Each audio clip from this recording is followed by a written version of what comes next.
dipersembahkan oleh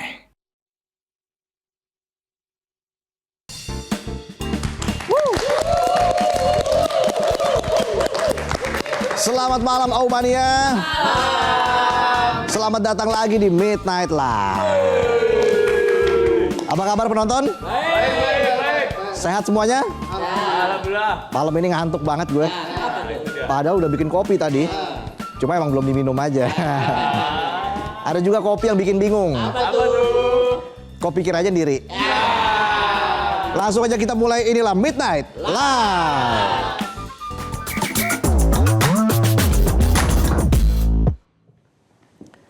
Kali ini kita akan bahas soal korupsi. Korupsi lagi. Kali ini korupsinya bukan cuma nggak berperi kemanusiaan karena bikin negara rugi miliaran. Tapi ini korupsinya juga nggak berperi kehewanan. Karena bikin hewan-hewan di kebun binatang pada kelaparan. Jadi begini ceritanya begini. Mantan Direktur Utama Kebun Binatang Surabaya, Khoirul Anwar, jadi tersangka kasus korupsi dana operasional kebun binatang. Kejaksaan Tinggi Jawa Timur bilang dalam kurun waktu 2016 sampai 2024, Khoirul diduga ngembat anggaran KBS sampai merugikan negara 10,2 miliar rupiah. Duit semua itu. Modusnya ini yang bikin bertinyi-tinyi. Biasanya rangkap jabatan paling 2. Si Khoirul rangkap sampai 3 jabatan sekaligus. Direktur Utama, Direktur Operasional, Direktur Keuangan. Ngeri. 3 jabatan direktur dia yang pegang semua. Itu gimana koordinasinya? Misalnya besok mau rapat nih. Janjian di grup WA. Grup isinya dia sendiri. Punya 3 jabatan. Terus pas rapat dia yang nanya, dia yang jawab. Dia yang marah, dia yang dumel. Dengan memegang 3 jabatan sekaligus, Khoirul bisa dengan leluasa nyuruh stafnya buat mengeluarkan dana kas atau anggaran badan usaha milik daerah. Khoirul juga bisa ngotak-ngatik dana KBS termasuk memanipulasi anggaran pakan satwa. Akibatnya fasilitas KBS nggak terawat. Satwa-satwa jadi kurus, bahkan ada yang mati. Kan kasihan, kancil pas orang lihat ini kancil apa kecil. Ya. Kalau kecil mah kayak saldo penonton dong. Lo mau saldo lo besar, lo buka saldo, lo screenshot, lo zoom. Gede tuh saldo lo. Satwa juga jadi kurang sehat, bisa jadi pada kena asam lambung. Gara-gara direkturnya gemblong. Kucing gua aja telat dikasih makan, suaranya bukan meong lagi.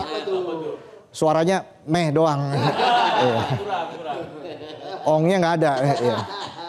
Kasihan satwa kita, udah rumahnya digusur, pakannya dikorup. Bayangin harimau kalah sama tikus. Ya gimana tikusnya berdasi dan rangkap 3 jabatan? Gak cuma itu, Khoirul juga leluasa menyusun laporan pertanggungjawaban fiktif. Jadi dia yang ACC, dia yang bikin laporan, dan dia juga yang tanda tangan. Mantap bukan? Bukan. Dari total kerugian keuangan negara yang mencapai 10 miliar rupiah, Khoirul diduga menggunakan 7,4 miliar diantaranya buat foya-foya. Ironis, yang di kandang kelaparan si Khoirul buang-buang anggaran. Pada akhirnya di KBS, predator yang paling ganas bukan harimau atau macan, tapi direkturnya sendiri. Bedanya kalau predator di kandang makan buat bertahan hidup. Nah, predator yang satu ini makan duit rakyat buat gaya hidup. Tapi sekarang Khoirul udah masuk kandang singa? Bukan. Khoirul masuk rutan kelas 1 Surabaya. Statusnya juga udah ganti dari direktur utama jadi penghuni penjara. Penghuni utama. Semoga aja hukum benar-benar bekerja supaya koruptor jera dan gak terus cari-cari mangsa. Aum. Itulah tadi sajian pembuka kami. Jadi jangan kemana-mana penonton. Tetaplah di Midnight Live.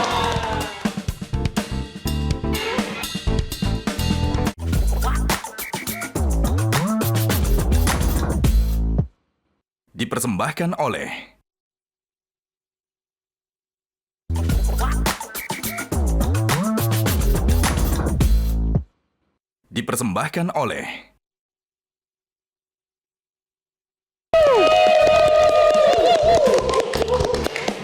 Kembali lagi di Midnight Live. Midnight Live satu-satunya program di Metro TV yang bikin kita sadar kalau ternyata baterai HP lebih awet daripada hubungan yang katanya jalanin aja dulu. Tanpa sadar hidup kita udah deket banget sama yang namanya HP. Bangun tidur aja yang pertama dicari itu HP. Padahal notifikasi yang masuk tagihan utang di toko online. Sekarang itu HP makin canggih. Dulu cuma buat nelpon sama SMS doang. Kalau sekarang bisa buat meeting, editing, bikin presentasi.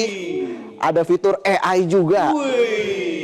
Bisa buat nerjemahin bahasa asing. Cuma satu yang belum bisa. Nerjemahin balasan gebetan yang cuma bilang terserah. Sampai sekarang itu mah masih jadi misteri. Nah, soal HP baru, Samsung baru aja launching generasi foldables terbaru. Galaxy Z Fold 8 Series. Katanya ada bentuk baru, setipis dompet penonton pas akhir bulan. Makin ringan juga dan performanya makin luar biasa. Penasaran kan secanggih apa sih Samsung Galaxy Z Fold 8 ini? Langsung aja malam ini kita bakalan ngobrol soal teknologi HP bersama ahlinya. Kita sambut Dedi Irfan dan Wasa Wirman. Apa kabar Mas Dedi? Silakan duduk. Mas Wasa, silakan duduk. Kita kasih tepuk tangan sekali lagi. Apa ya? Kalau ngomong soal teknologi ini, wah, apalagi kita ngobrolin soal Z Fold 8. Nah, itu dia. Saya tanya langsung ke Mas Dedi deh. Oke, gimana? Kenapa Mas Dedi udah ngelirik-ngelirik nih kayak? Siapa yang nggak ngelirik kalau ginian? Wah, Mas Dedi, dulu kan kita sempat di era semakin kecil gadget, semakin keren dan gaya. Betul. Sekarang dengan perkembangan zaman, layar gadget itu udah semakin canggih dan kaya warna. Betul. Nah, seberapa penting form factor ratio dalam sebuah perkembangan gadget? Berat ya pertanyaan di sini ternyata ya. Kira nyantai-nyantai. Berat tapi santai. Faktor aja dari awal. Iya makanya. Form Oke. factor ratio. Form factor. Dari dulu kita sukanya yang kecil, terus tiba-tiba dikasih layar besar, oh sukanya yang besar. Makin lama makin besar, terlalu berat. Gitu kan. Nah, sekarang yang dicari adalah bisa nggak saya dapat layar besar tapi enteng. Ini banyak maunya sih memang manusia ya. Harus besar tapi Layar harus besar tapi enteng. harus enteng. Harus bisa dikantongin. Nah, datanglah muncullah si foldable ini. Oke. Pas dibuka layarnya besar, dikantongin, layarnya bisa kecil dan bisa masuk kantong enteng gitu. Cuman masih ada journey yang ribet di mana ini harus lebih enteng lagi. Karena kemarin-kemarin masih di atas 250 gram ya. Betul. Masih berat banget rasanya. 250 tuh berat. 200 itu oke, gitu patokannya. Jadi mengejar di 200 gram ini setengah mati. Nah, tapi orang tetap mau pakai. Gitu ya. Jadi sekarang ini seiring perkembangan zaman semakin lama semakin enteng. Contohnya yang ini nih, semakin lama semakin enteng jadinya. Jadi penting banget kenapa? Karena orang pengen banget punya form factor yang pas buat dia, buat semuanya tadi. Semua yang saya mau. Performance harus oke, dipakai harus enak, digenggam harus bisa, ngetik harus beres, dibuka layar jadi gede, bisa bekerja macam-macam seperti dibahas tadi kan, bisa bekerja macam-macam, praktis, kantongin bawa, kantornya dari kantong jadinya. Nah, itu yang dicari orang. Itu dia, keren. Nah, kalau dari Mas Wasa nih, kita kan terbiasa dengan layar dan desain konvensional yang gitu-gitu aja. Hadirnya Samsung Galaxy Z Fold 8 dengan inovasi terbaru, desain compact dan lightest fold, apa kelebihannya dan bagaimana mengubah cara pandang konsumen saat ini? Wah, pertanyaannya emang cocoknya emang saya banget ini jawabnya. Karena ini mulai pembahasan ke fisik oriented memang. Lu banget, fisik banget ya. Fisik banget ya. Soalnya kan HP loh ini. selama ini orang-orang terbiasa dengan bentuknya yang begitu-begitu aja. Kali ini Samsung ngasih yang berbeda, apalagi kalau ngebahas sedikit histori Samsung, kalau ngomongin foldable, Samsung itu kan mereka sampai sudah 7 generasi sebelumnya mengeluarkan foldable yang bentuknya itu sama aja, tinggi semua. Nah kali ini dibuat yang lebih pendek tapi lebih lebar, dipegangnya juga lebih enak, menjadi 2 tangan juga asik, dan lightest fold 201 gram doang. Memang lihat kali. enak dikasih lihat. Iya, belum selesai soalnya ngomongnya. Ini Jelas tuh. bahkan dikantongin aja tuh Compact hampir nggak banget. berasa. Iya, compact, Nggak berasa. Iya. compact dan pocketable memang. Belum kalau Dan dibuka. tentunya ini sangat menarik karena nggak cuma desainnya aja yang mewah, tapi bisa menghadirkan pengalaman entertaining. Betul. Gimana Mas betul. Didi melihat ini? Jadi kesannya nih desainnya cuma biar beda doang ya. Padahal enggak loh sebetulnya. Kalau dilihat layar depannya, ya kalau kita nonton video itu kan rata-rata 16:9 ya, 16:9 ya. TV sekarang 16:9 rata-rata. Nah, masalah dengan foldable yang dulu itu kan kurus tinggi. Itu waduh, itu entah 20 berapa banding 9 gitu. Jadi panjang banget, hitam kanan kirinya tuh jadi kecil. Ini layar luarnya aja 16:10. Jadi kalau kita nonton video-video itu ya di YouTube lah di YouTube mana lah itu, minimal ya, gitu itu ya. hampir full screen di sini. Gitu. Black bar-nya makin tipis. Black bar-nya tipis gitu. Jadi ini memang rancangannya spesial banget ya, sengaja banget buat entertainment. Begitu dia dibuka, ini juga beda. Biasanya kan yang lain tuh 1:1, 5:4,5, 5:5 tuh ya, hampir kotak banget. Sementara ini 4:3. Lagi-lagi kalau kita buat nonton, black bar atas bawahnya juga tipis. Betul. Terus menariknya lagi, yang ini karena bentuknya kayak paspor, ya kan, dipakai buat baca buku, baca komik. Wih, asik tuh. Baca komik bener-bener kayak komik kanan kiri gitu. Terus kalau diberdiriin, kalau misalnya matanya agak plus ya gitu ya. Tinggal diputar begini, nah udah kayak buku lagi tuh kan. Tinggal baca lagi gini. Jadinya ini buat apa ya? Buat mengkonsumsi entertainment ini memang desainnya tuh dipikirkan sekali. Ini memang paling pas selama ini. Apalagi untuk nonton drakor ya. Cocok. Pas banget itu. Mendukung kreativitas hingga hiburan dalam satu genggaman. Betul. Nah, Samsung membuat inovasi foldable untuk kalian yang ingin melakukan banyak hal tanpa batas. Nyaman dibawa kemanapun ini. Nah, Mas Dedi, Ya. inovasi Samsung kan nggak berhenti di situ aja. Betul. Selain Samsung Galaxy Z Fold 8, ada juga Samsung Galaxy Z Fold 8 Ultra. Ultra, betul. Dengan desain super tipis. Yes. Gampang dibuka tutup, dibekali dengan baterai 5000 mAh, ya. Snapdragon spek dewa, Betul. yang mampu mendukung produktivitas dan multitasking. Ditambah multi window dan now notch. No nudge ya. Now notch, itu now notch. Jago nanti. Ini ada informasinya sebanyak ini.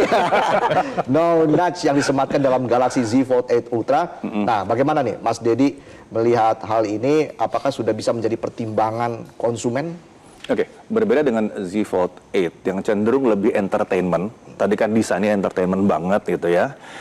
Yang Ultra ini desain klasik sebetulnya. Desain klasiknya Fold, dimana kalau dibuka itu sebetulnya memang enak banget buat tangan satu. Makanya dia sedikit lebih kecil gitu. Buat yang suka-suka pakai tangan satu begini, wah itu Ultra banget, hebat banget gitu. Oke. Begitu ditutup dia tangan satu, begitu dibuka itu lebar banget. Ya. Dia 8 inci, lebih lebar buat buat yang mau ngecek-ngecek gambar ya kan, atau mau ngecek-ngecek dokumen, mau tuh gede, lebar, mau multitasking, enak. Lebar banget. Jadi memang rancangannya seperti itu. Tadi udah dibilang kan prosesornya juga itu pada dasarnya prosesor paling kenceng yang bisa dipakai di smartphone Android tahun ini. Saat ini. Yang bisa dipakai itu yang paling kenceng yang dipasang di situ. Udah gitu yang for Galaxy lagi lebih kenceng lagi. Yes, lebih kenceng lagi. Lebih kenceng lagi yang ditaruh di situ. Tapi dia jadi yang paling tipis seperti dibahas ya kan, di 4,1 mili doang kalau dibuka. Ya, dia paling tipis itu 4,1 mili, yang sebelumnya 4,2 sih. 4,1. Lalu walaupun dia besar, bodinya juga diturunin terus tuh bobotnya tuh. Sekarang tinggal 215 gram kurang lebih. Jadi udah enteng banget, udah deket sekali sama 200 gram. Betul. Kalau ini kan sampai 200 nih, tapi kalau itu kan ekstra ya, power lebih oke lah, layar lebih besar gitu. Tapi namanya juga cuma sedikit sebetulnya. Jadi buat dipakai untuk productivity itu enak banget ya. Jadi ya luar biasa lah. Saya juga pakai itu banyak kan kemarin yang sebelumnya dipakai banyak buat ngedit video gitu. Jadi productivity luar biasa lah di situ. Iya, apalagi kalau buat penonton kan, buat mabar, bisa nggak pulang-pulang nanti. Nah, kalau dari Mas Wasa ini soal kamera Samsung Z Fold 8 Ultra, 200 megapiksel wide. Wah. White Iya, White kan ya. Ya, lebar. white-nya, ya. Dan new 50 megapiksel ultra wide. Ultra wide. Ditambah lagi 10 megapiksel telefoto. Ya, Wah. setupnya tuh udah lengkap. Memang ya? sesuai namanya Ultra ya. Jadi kamera aja tuh dimaksimalin banget. Yang lensa utamanya dikasihnya 200 megapiksel. Itu kalau nge-shoot atau nge-foto model-model, balik lagi fisik oriented. Yes. Wah, itu kelihatan itu pori-porinya. Jadi ini memang faktor penting dalam sebuah gadget ya. Oh, penting sekali kamera soalnya. Oke. Terus juga ultra wide-nya yang mana jadi 50 megapiksel, ya. itu bisa ngerekam sampai 8K juga. 8K? Yes, Yes. 8K.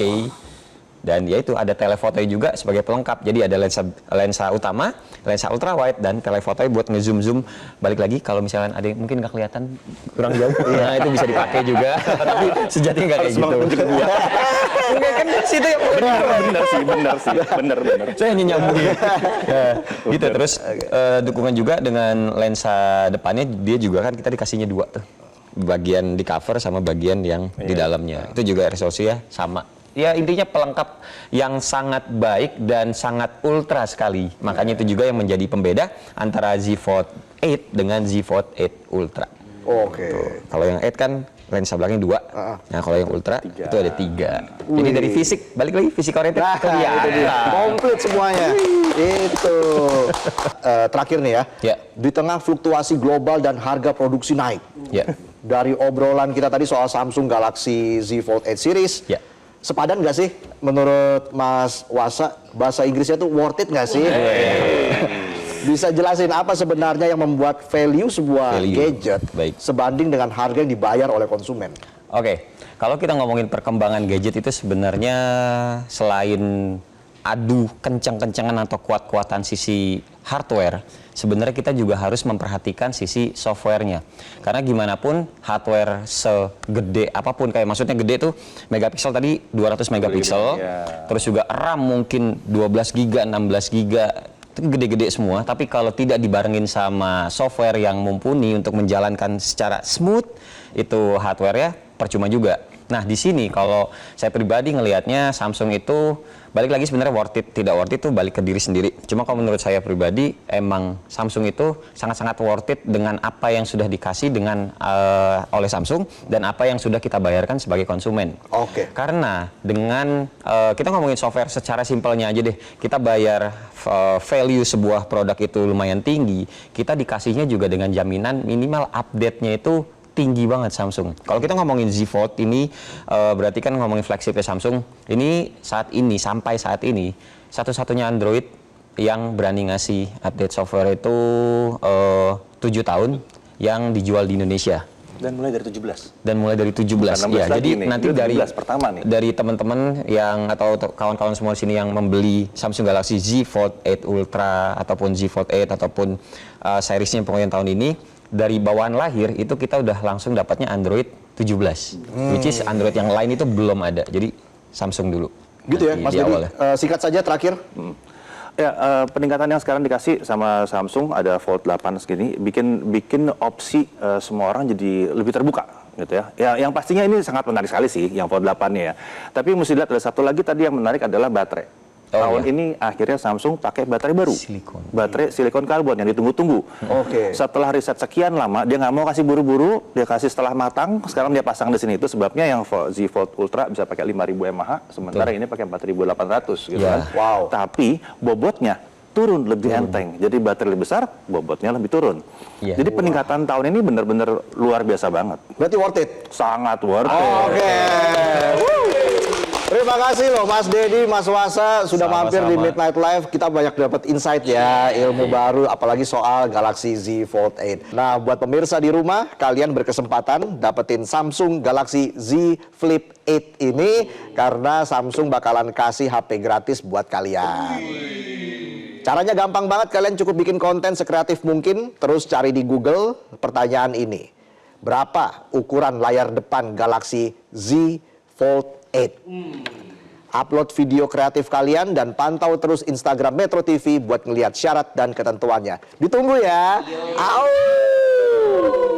Oke.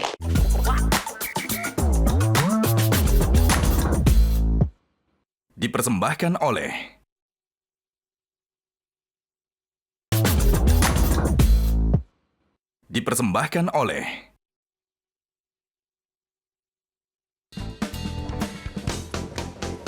Balik lagi di Midnight Live.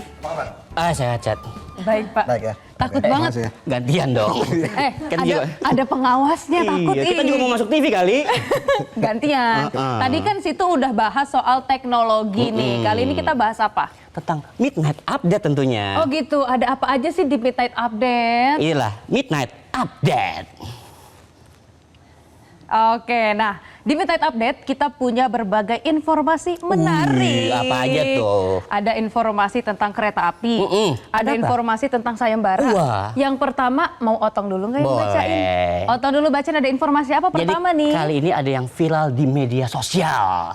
Ada penumpang wanita mengalami insiden tangannya kejepit pintu KRL pas mau masuk ke dalam kereta. Sakit dong.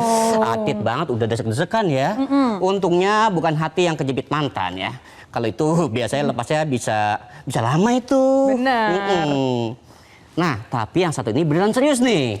Karena menyangkut keselamatan penumpang. Nih, kita lihat nih berikut informasinya nih. Nah, video viral ini memperlihatkan seorang penumpang wanita yang tangannya terjepit pintu KRL saat memegang segelas kopi. Aduh, Kelihatannya sih mau berangkat kerja ya, tapi malah dapat bonus walk out dadakan, narik tangan sendiri. Nah, penumpang lain niatnya bantuin, tapi tetap aja nggak bisa lepas. Petugas juga udah ngasih tanda ke masinis, tapi KRL-nya tetap jalan sesuai jadwal. itu kopinya kopi americano atau kopi susu? Nah, kita belum nanya tuh kebetulan tuh ya. Tapi menurut keterangan KAI Komuter nih, kejadiannya di komuter lain nomor 5150 relasi Kampung Bandan, Bekasi. Di peron 2 Stasiun Duri pada Rabu 22 Juli yang lalu. Jadi buat yang sering mikir, masih muat nih.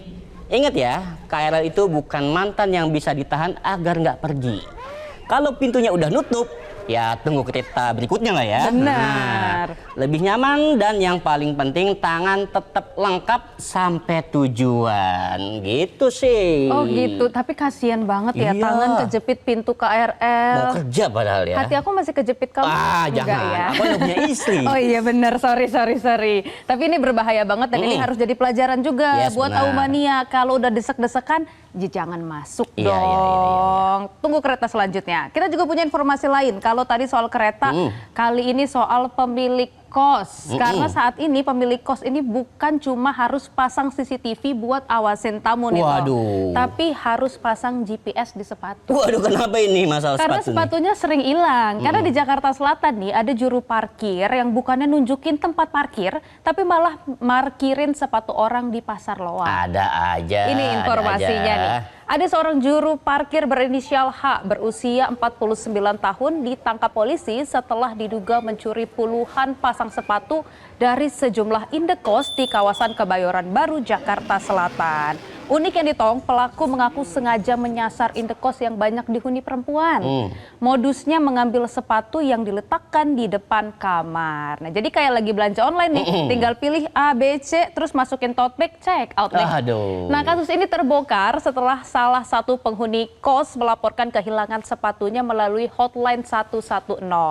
Lewat rekaman CCTV, polisi ini akhirnya menyebarkan wajah pelaku kepada warga sekitar hingga akhirnya ada yang mengenali. Pelaku akhirnya ditangkap saat diduga hendak beraksi lagi di kawasan Keramat Pela tapi kali ini. Nah, berkat kerjasama polisi dan warga akhirnya berhasil digagalkanlah ulah si pelaku ini. Dan dari hasil pemeriksaan, sepatu hasil curian ternyata dijual ke pasar loak dengan harga ratusan ribu rupiah, lalu uangnya digunakan untuk kebutuhan sehari-hari. Nah, Aumenia, ingat ya, rezeki yang datang dari hasil mencuri itu tidak akan pernah membawa berkah. Karena sepatu boleh berpindah kaki, tapi tanggung jawab dan hukum akan selalu mengikuti. Asik. Asik banget. Asik dong. Oke nggak kalimat terakhir? Bener-bener standar ya. Selanjutnya ada informasi apa lagi nih? Dari KDM nih kali ini ya. KDM, Iya. Gubernur Jawa Barat. Yoi. Biasanya nih hadiah puluhan juta didapat dari menang kuis atau lomba menyanyi atau ikut arisan ya. Kali ini agak beda. Apa tuh? Gubernur Jawa Barat Deddy Mulyadi bikin sayembara bagi warganya yang berhasil nangkep maling dan begal. Berapa hadiahnya? Hadiahnya 50 juta rupiah. Nah, maraknya aksi kriminalitas di wilayah Bandung Raya akhir-akhir ini mendapatkan perhatian serius dari Forkopimda Jawa Barat.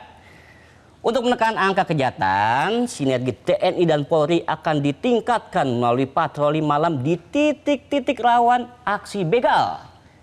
Gubernur Jawa Barat Deddy Mulyadi juga mengajak masyarakat kembali menghidupkan Siskamling. Wah, ronda menarik lagi nih nih. ya. Karena ternyata yang paling sering begadang jangan cuma netizen di sosmed ya, tapi pos ronda juga harus kembali ramai demi menjaga lingkungan. Keamanan bukan hanya tugas aparat, tetapi lahir dari kepedulian setiap warga. Ketika masyarakat saling menjaga, kejahatan kehilangan tempat untuk berkuasa. Asik juga nggak? Banget, luar biasa banget. Nah, Saya memberikan sayembara pada seluruh warga Jabar yang bisa melumpuhkan maling, copet, jamret, begal, rampok. Kami siapkan hadiah dari 5 sampai 50 juta. Dari 5 juta sampai 50 juta yang mampu merumpuhkan berbagai aksi kejahatan dan menyerahkannya kepada kepolisian dalam keadaan hidup. Tapi ingat ya, tujuannya bukan jadi Superman dadakan, Oke. tapi jaga keselamatan. Jika jiwa terancam ya kalau bisa kabur ya, jangan dilawan, ya enggak? benar. Nah, ini juga menjadi kesempatan buat kita, Tong. Kamu pura-pura maling, aku yang tangkap. Waduh. Lumayan 50 juta. Anda 50 juta, saya di penjara. Nah, selain dari sayembara dari Gubernur Jawa Barat, ada juga informasi lain di dunia hiburan nih. Tapi hiburannya agak sedih. Oh iya. Karena nanti tanggal 17 September siap-siap ke bioskop sambil bawa tisu sama perlak. Waduh, kenapa janggal? Emang bayi. Ada film garapan Kariros Pictures yang bercerita tentang semangat anak penyandang disabilitas untuk tetap berjuang hidup dan meraih mimpinya. Nah, film ini disutradarai oleh Ruben Adrian dan penulis naskah Abdullah Mansuri yang juga salah satu pendiri Yayasan Disabilitas. Cerita ini berdasarkan kisah nyata tentang Pak Mahendra yang dengan penuh kasih sayang merawat 6 anak penyandang disabilitas di tengah keterbatasannya sendiri. Film ini juga dibintangi oleh Matias Mucus, Agus Kuncoro, kemudian ada Ence Bagus, Ahjil Dito, Yani Melwani, serta 6 anak penyandang disabilitas yang turut menjadi pemeran. Film ini juga lebih dari sekedar tontonan mengharukan. Istimewa menjadi wujud nyata inklusivitas di dunia perfilman Indonesia. Film ini mengingatkan bahwa setiap orang memiliki kesempatan yang sama untuk berkarya dan kadang yang paling istimewa bukan mereka yang sempurna, melainkan mereka yang tidak pernah berhenti berjuang. Wah, keren banget. Ini film memang kita peruntukkan untuk semua umur, jadi anak juga bisa, karena paparan media sosial cukup besar terhadap bullying terhadap disabilitas, maka kita memang sudah menyiapkan ini untuk ini bisa menjadi pelajaran bagi anak-anak sekolah, anak-anak usia dini untuk melihat film ini agar lebih menghargai teman-teman disabilitas. Launchingnya bertepatan dengan Hari Anak Nasional memang sudah dipersiapkan untuk Iya, memang kita punya keinginan itu, dan nanti juga ini targetnya pasarnya juga anak-anak.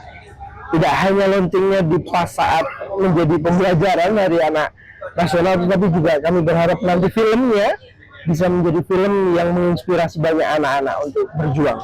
Itulah kami ingin membuktikan bahwa anak disabilitas ini juga memohon kepada pemerintah dengan adanya anak disabilitas berkarya, lebih banyak perhatian pemerintah terhadap anak disabilitas itu menjadi penting. Otong kenapa sedih, kan belum nonton filmnya? Kaki keinjak nih. Injek siapa? Injak diri sendiri. Iya, ya ampun. Tapi jangan sedih dong, Iya. karena abis ini kan masih mau baca monolog. Iya. Nanti ada monolog dari Otong nih khusus ini. Ngapain hadir lagi? Nanti Nongol mulu. ke bioskop aja tanggal 17 September kalau mau nonton. Dari apa? Nyari 19 juta lapangan pekerjaan. Waduh. Aku nggak ikut, aku Masih ada satu lagi nih. Ada berita menarik Apa itu? tentang Piala Dunia. Wah, kenapa di Piala Dunia? Pokoknya nanti dengerin aja deh. Oke, pokoknya jangan kemana-mana, tetap di Midnight Live.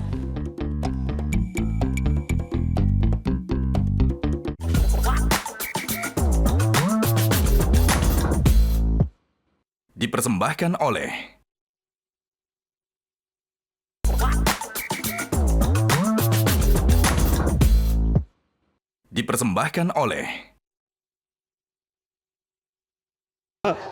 Keren. Apa kabar? Sehat.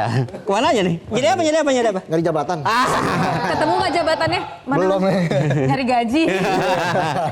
Pengennya sih rangkap-rangkap. Saya juga pengen kalau itu. Kita ngapain kita bertiga nih? Wah, pokoknya minggu depan ini ada acara seru banget. Acara apa itu kalau boleh tempe nih? Jelasin dong. Ikut dong. Ini kita dari tadi cuma muter-muter doang di sini. Jadi minggu depan tanggal 31 Juli 2026 akan ada Midnight Fest. Ini acara lebih penting daripada chat mantan yang minta balikan. Jadi minggu depan seru banget. Saya pasti Apa datang tuh? dong ya. Sheha dateng lah, ada artis ganteng di situ, masa nggak datang? Itu Reza Otong. maksudnya? Otong. Ada saya juga ya. Ada senior kita. Siapa tuh? Bang Andi Noya. Yang akan talk show dengan Reza Radian. Nah Special itu guest tuh ya. Reza Rahadiannya itu. Iya, jadi Midnight Fest ini from screen to the streets. Woi. Artinya apa Bang Messi? Artinya dari screen kita ke streets. Itu. Bahasa Inggris lah gitu. Tapi seneng banget ya. Akhirnya kita bisa langsung ketemu sama Aumania. Kita penonton bayar berapa kalau mau nonton? Lah, pakai ditanya lagi. Bayar berapa? Free. Enak juga ya. Kita kaya banget ngasih gratis. Oh, ada Otong. Oh, ada Otong. Duit nggak masalah, yang penting murah. Gratis tis-tis. Oke. Selain itu, wah ada band terkenal. Siapa tuh kalau Pernah kesini juga. Siapa itu? tuh? Niji. Niji. Coba lagunya gimana, Tong? Laskar Pelangi. Gue tarik juga. Ada siapa lagi selain Niji nih kalau boleh tahu nih? Wah, ada Adrian Khalif. Itu lagunya yang gimana, Reza? Kalau ada. Itu bukan. Iya ya. Kan film iya. Iya, keren nggak? Keren. Keren kan? Ada siapa lagi, Tong? Orkes Nunung Cel. Ada Bang Kamal berarti tuh. Pasti bikin kita akan terkahak-kahak. Sampai pipis di celana. Dan goyang-goyang kan orkes ya enggak? Itu keren. Otong juga punya orkes kan? Punya. Apa namanya? Orkes Kerupuk Kulit. Udah bubar. Udah berarti melempem kita- kayak Messi. Berarti kita akan seru-seruan bareng nih nanti tanggal 31 di Senayan Park. Oh, di mana? Di Senayan Park. Wah. Ini dari tadi kemana Satu. aja sih? Keren itu saya. Disingkat Spark. Spark. Iya, ada juga Ola Bro. Olah bro. Kalau bro itu biasanya ngapain? Goyang Timur kita nanti di Yoi. sana. Sama ada Komika. Komika.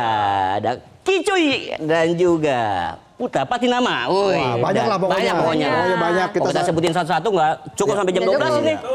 Pokoknya kita ketemu lagi nanti minggu depan di Midnight Fest. Betul. Dan Midnight Live pastinya. ada juga Midnight Ada Live. juga. Oke, terima kasih penonton sudah hadir di Midnight Live. 3.000 penonton hadir di studio pada Minggu depan pada datang ya Midnight Fest ya. Datang semua ya. Kalau kalian datang yang kerja siapa? Pokoknya buat penonton di studio gratis. Memang gratis ya. Iya. Oke, kalau gitu saya Otong dan juga saya pamit undur diri. Kita jumpa lagi besok Ya, minggu depan. Ya, minggu depan ya. Di Midnight Fest dan Midnight Live.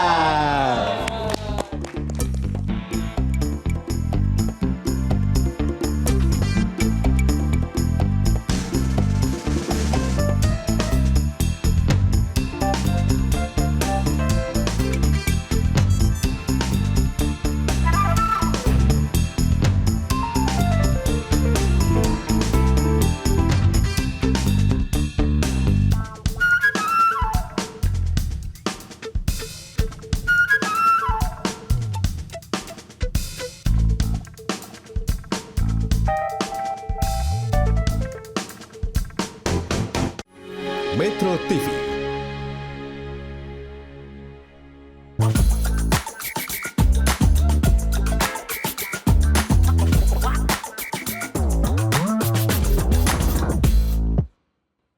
Dipersembahkan oleh Jelajahi cara baru mendapatkan informasi. Download Metro TV Extend sekarang.